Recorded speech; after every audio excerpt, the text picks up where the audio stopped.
சொந்தமம்மா வாழ்விருக்கும் நாள் வரைக்கும் தஞ்சமுந்தன் நெஞ்சமம்மா.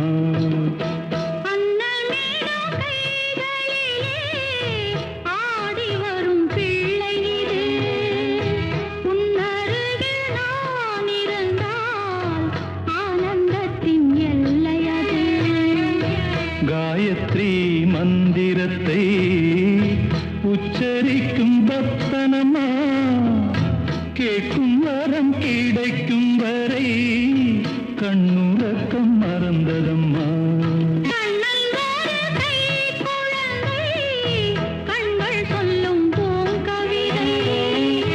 கண்ணம் சிந்தும்